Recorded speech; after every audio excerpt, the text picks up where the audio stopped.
ಚಿತ್ರವಾಣಿಯ ಸಮಸ್ತ ವೀಕ್ಷಕರಿಗೆ ನಮಸ್ಕಾರ. ಇವತ್ತು ಬ್ಯಾಂಕ್ ಆಫ್ ಭಾಗ್ಯಲಕ್ಷ್ಮಿ ಸಿನಿಮಾದ ಟೀಸರ್ ಲಾಂಚ್ ಆಗಿದೆ. 66,999 ರೂಪಾಯಿ ಮಾತ್ರ ಇದೆ. ಆ ₹1 ಹುಡುಗ ಸಿನಿಮಾದ ಒಂದು ಮೇನ್ ಎಲಿಮೆಂಟ್ ಅಂದರೆ ಎಷ್ಟೋ ಸಾರಿ ಅಂದರೆ ಪ್ರೆಸ್ ಮೀಟಲ್ಲಿ ಇದನ್ನು ಪ್ರಸ್ತಾಪ ಕೂಡ ಮಾಡಿದರು. ಚಿತ್ರದ ನಾಯಕ ನಟ ದೀಕ್ಷಿತ್ ಶೆಟ್ಟಿ ಹಾಗೂ ನಾಯಕಿ ಬೃಂದ ಆಚಾರ್ಯ ಅವರು ಒಂದು ಬ್ಯಾಂಕ್ ರಾಬರಿ ಕಥೆಯನ್ನು ಅದನ್ನು ಕಾಮಿಡಿ ಫ್ಲೇವರ್ ಕೊಟ್ಕೊಂಡು ಅದನ್ನು ಮಾಡುವಂತಹ ಒಂದು ಪ್ರಯತ್ನವನ್ನು ಬ್ಯಾಂಕ್ ಆಫ್ ಭಾಗ್ಯಲಕ್ಷ್ಮಿ ತಂಡ ಮಾಡಿದೆ. ರಂಗಿತರಂಗ ನಿರ್ಮಾಪಕರೆಂದೇ ಪ್ರಖ್ಯಾತಿಯನ್ನು ಪಡೆದಂತಹ HK ಪ್ರಕಾಶ್ ಅವರ ನಿರ್ಮಾಣದಲ್ಲಿ ಬರ್ತಿರುವಂತಹ ಅಭಿಷೇಕ್ ಎಂ ಅವರ ನಿರ್ದೇಶನದ ಈ ಸಿನಿಮಾ ಅಂದರೆ ಒಂದಷ್ಟು ವಿಷಯಗಳನ್ನು ನೋಡಿದಾಗ ಪೊಲೀಸ್ ಸ್ಟೇಷನ್ ಬರುತ್ತೆ, ಅಲ್ಲೊಂದಷ್ಟು ಕಳ್ಳರು ಬರ್ತಾರೆ, ಮತ್ತು ಸಾಧು ಕೋಕಿಲ ಅವರ ಒಂದು ಪಂಚಿಂಗ್ ಡೈಲಾಗ್ ಇದೆ.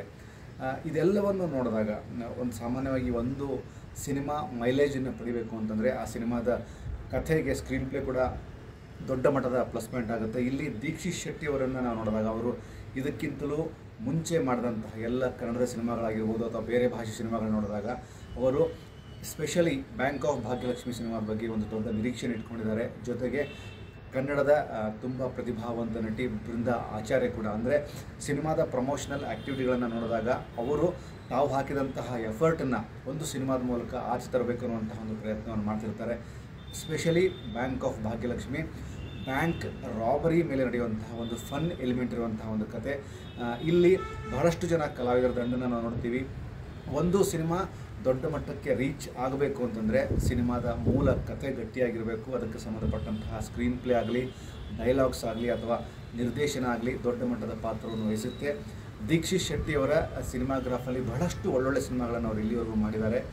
ಬಹುಶಃ ಬ್ಯಾಂಕ್ ಆಫ್ ಭಾಗ್ಯಲಕ್ಷ್ಮಿ ಸಿನಿಮಾದ ಟೀಸರ್ ನೋಡಿದಾಗ ಈ ಸಿನಿಮಾದ ಒಂದಷ್ಟು ಕಾಂಟೆಂಟು ಜೊತೆಗೆ ಈ ಸಿನಿಮಾದ ಒಂದು ನರೇಟಿವ್ ಪ್ರೊಸೆಸನ್ನು ನೋಡಿದಾಗ ಡೈಲಾಗ್ಸು ತುಂಬ ಪಂಚಿಂಗ್ ಡೈಲಾಗ್ಗಳಿದ್ದಾವೆ. ಇಲ್ಲಿ ಬಹಳಷ್ಟು ಜನ ಕಲಾವಿದರು ದಂಡಿರೋದ್ರಿಂದ ಸಿನಿಮಾ ಹೇಗೆ ಬಂದಿದೆ ಅನ್ನುವಂತಹ ಕುತೂಹಲಕ್ಕೆ ಎಲ್ಲರೂ ಕಾಯ್ತಿದ್ದಾರೆ. ಹಾಗಿದ್ರೆ ಬ್ಯಾಂಕ್ ಆಫ್ ಭಾಗ್ಯಲಕ್ಷ್ಮಿ ಸಿನಿಮಾದ ಟೀಸರ್ ತುಂಬ ಚೆನ್ನಾಗಿದೆ.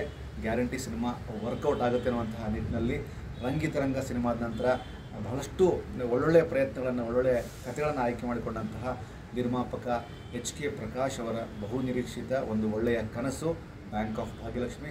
ಹಾಗಿದ್ದರೆ ದೀಕ್ಷಿತ್ ಶೆಟ್ಟಿ ಅವರಿಗೆ, ಬೃಂದ ಆಚಾರ್ಯ ಅವರಿಗೆ ಹಾಗೂ ಇಡೀ ಚಿತ್ರತಂಡಕ್ಕೆ Raghavendra Chitravani all the best ಹೇಳುತ್ತೆ. Thank you so much.